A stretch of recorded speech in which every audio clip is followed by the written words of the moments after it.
Welcome back, ladies and gentlemen, to Lesson 10, video number 2. This is the second half of the discussion on the American Civil War.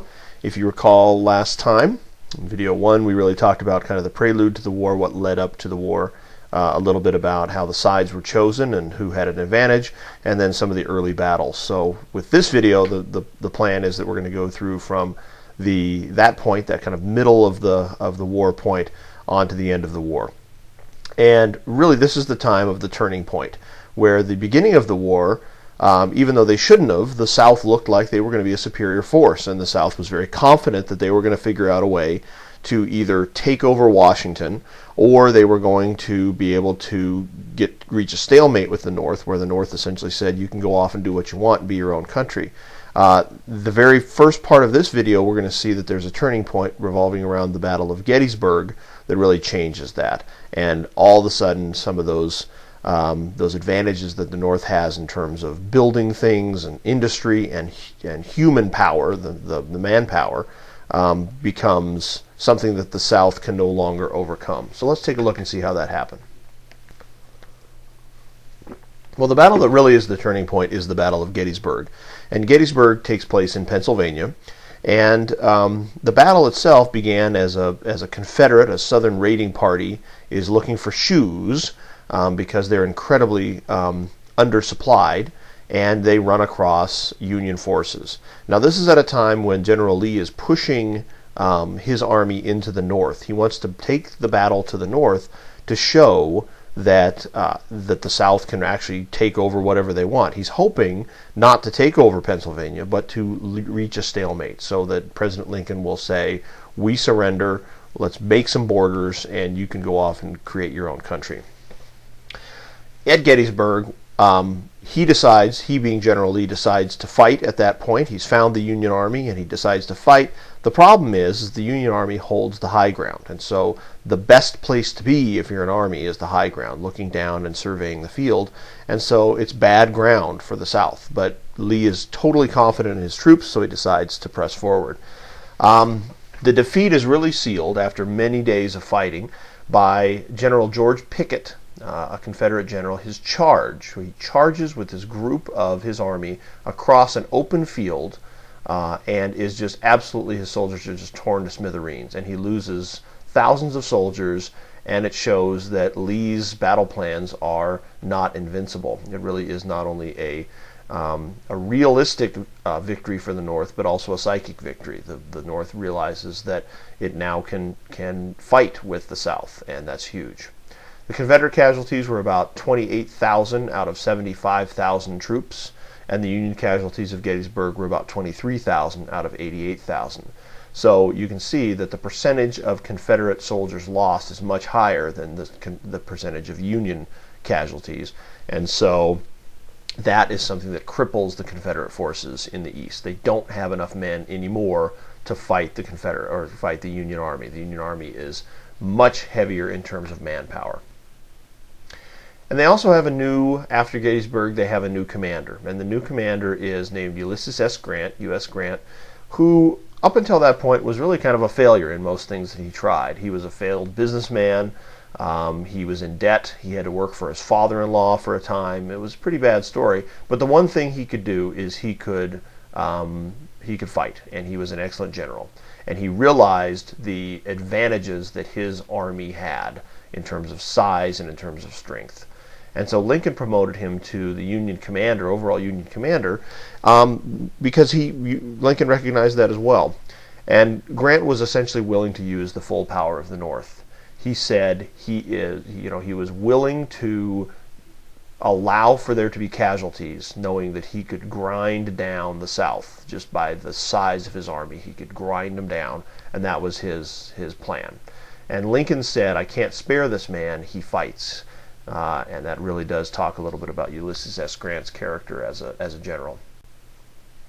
His right-hand man, Ulysses S. Grant's right-hand man, was another general named Sherman, who really was another kind of misfit in normal life, but an incredible general.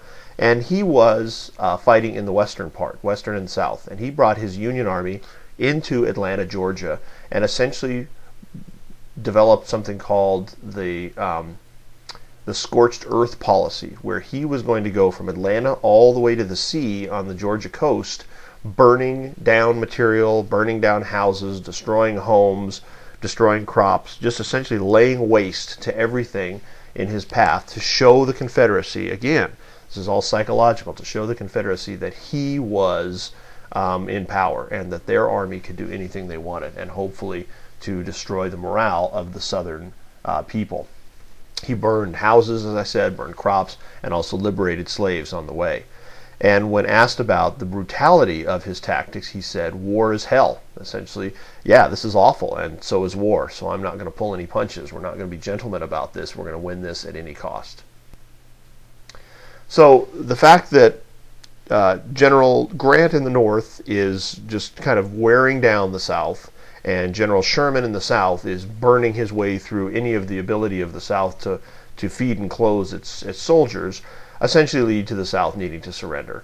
And Lee surrenders to Grant in April of 1865 at a place called Appomattox Courthouse, which is pictured here, in Virginia.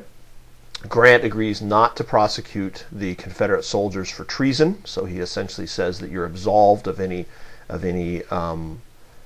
problems with being related to treason against the United States. And he allows the Confederates to keep their horses. So the Confederates that were on the battlefield, he says, you need your horses to help with planting back home. Take them and go home in peace. The funny thing is that because there's no CNN, there's no internet at this point, that the fighting actually continued in the far west, especially in Texas, for several months before word got to them that the war had ended. So President Lincoln, who was elected, his election essentially led to the secession of the South, is able to see the Union restored. But very soon after that, he's killed by an assassin.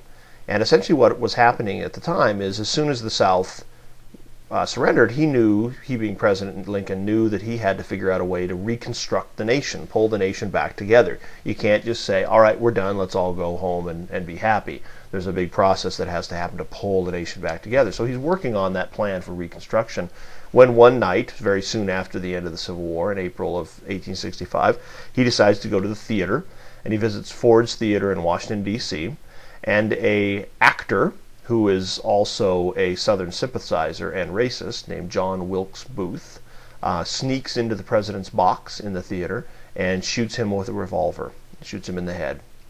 And he is killed. He doesn't die instantly, but he's taken across the street and eventually succumbs to his wounds.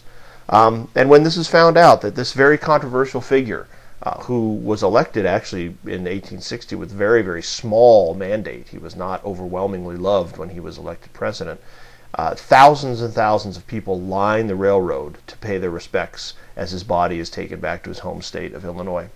And he actually is the first United States president assassinated. After that point, we've had several others, but he was the first in our country's history to be killed in office. So after Lincoln dies, we have, and the Civil War ends, we have some pretty significant questions that we need to answer. The first is, how are we going to pull these southern states, the Confederate states, back into the nation? What's going to be the process? Are they going to be punished? Are they going to be allowed to just come back in for the good of the nation? What's the process going to look like?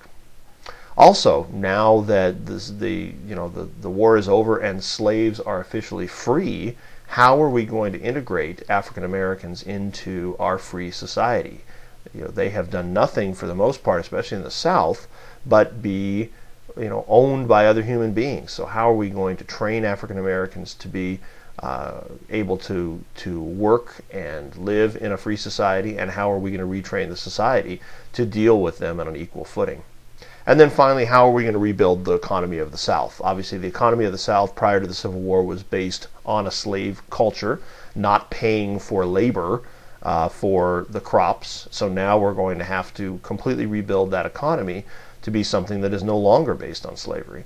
So there's some big, difficult questions, and that's the issue of Reconstruction. And Reconstruction will be our next topic in Lesson 11 that will take place in the near future. So thanks for listening, and we'll talk to you soon.